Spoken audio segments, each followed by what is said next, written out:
BJP নাটক করার জন্য পথে নামে। আমাদের ছাত্র জনগণ যারা সামনে দাঁড়িয়ে আছে সবাই 40-এর মধ্যে আমাদের মুকুটমণির সৈন্য দ্বারা যুব সমাজের প্রতীক যুব সভাপতি বসে আছেন, তার নেতৃত্বে লড়াই করবেন আপনারা। পাড়ায় পাড়ায় গিয়ে বিজেপি নাটক করে, মানুষকে বিভ্রান্ত করে।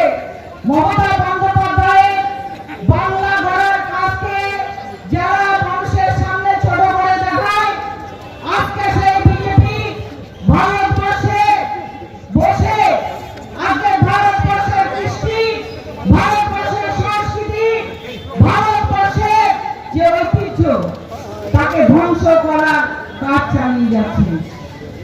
আমরা ভারতবর্ষ স্বাধীন হওয়ার পর কবির ভাষায় শুনেছিলাম নানা ভাষা, নানা মত, নানা পরিধান, বিবিধের মাঝে রাখো মিলন মহান।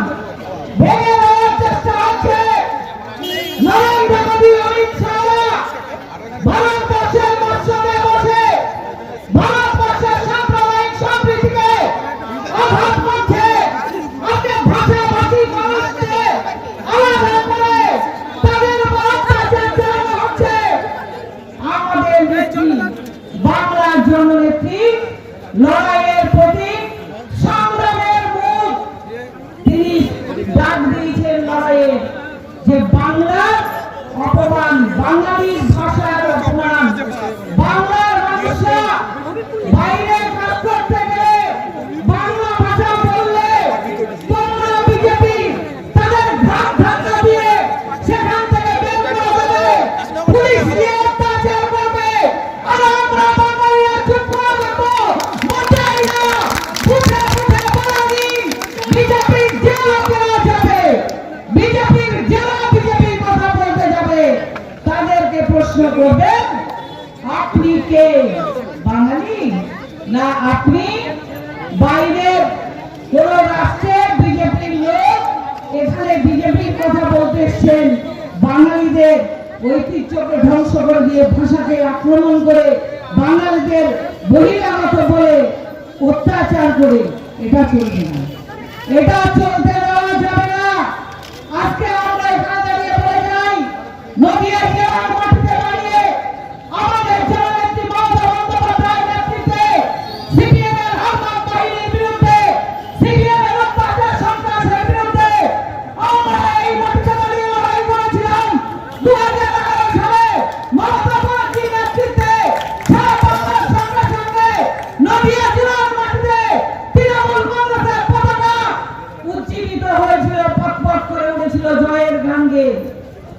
আজকে এখানে দাঁড়িয়ে বলে যাচ্ছি, আমরা অনেক পেয়েছি, দিদি আমাদের স্বাধীনতা দিয়েছেন, সিপিএম কে এই মাটিতে আমরা হারিয়েছি, আমাদের কিছু চাই না। মমতা বন্দ্যোপাধ্যায়ের লড়াই, অভিষেক বন্দ্যোপাধ্যায়ের লড়াই, বাংলা ভাষাভাষী মানুষকে বাঁচানোর লড়াই, বাংলা ভাষাকে বাঁচানোর লড়াই। আর যারা এসআইআর করার কথা বলছে বিজেপির যারা, তাদের বলি পাড়ায় পাড়ায় যাবেন, আমরা পাড়ায় পাড়ায় নামছি মানুষকে সঙ্গে নিয়ে। মানুষকে বলবো, ওদেরকে বলুন ভোটে জিতে তোমাদের নরেন্দ্র মোদী প্রধানমন্ত্রী হয়েছে, পদত্যাগ করে তারপরে ফেরত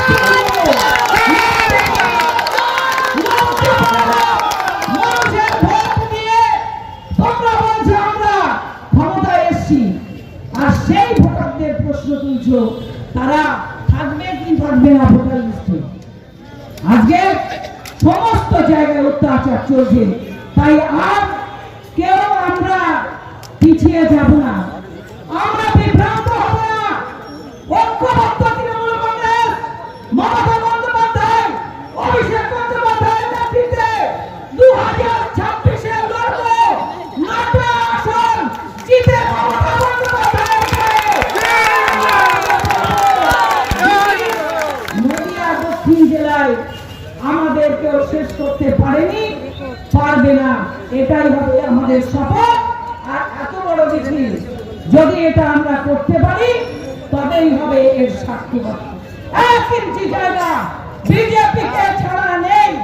আমরা আগামী দিন থেকে আমাদের জেলা সভাপতি দেবাশিস গাঙ্গুলি আছেন, যুব সভাপতি আছেন, মঞ্চে আমাদের সমস্ত সিনিয়র নেতৃত্ব আছেন। নাম বলতে গেলে সবার নাম বলতে হয়, আমি নাম না বলি, আমি বলছি সবার নেতৃত্বে আমরা কোথায় কোথায় যাবো, মানুষের সঙ্গে কথা বলবো। ওই চোর বিজেপি, ভোট চোর বিজেপি, ধাপ্পাবাজ বিজেপি যারা ভারতবর্ষকে ধ্বংস করছে, যারা আমাদের সম্প্রীতিকে ধ্বংস করছে, 2026-এ মানুষ যেন একটা ভোট বিজেপিকে না দেয়, সেই দায়িত্ব আমরা সবাই নিয়ে নিলাম। জয় হিন্দ।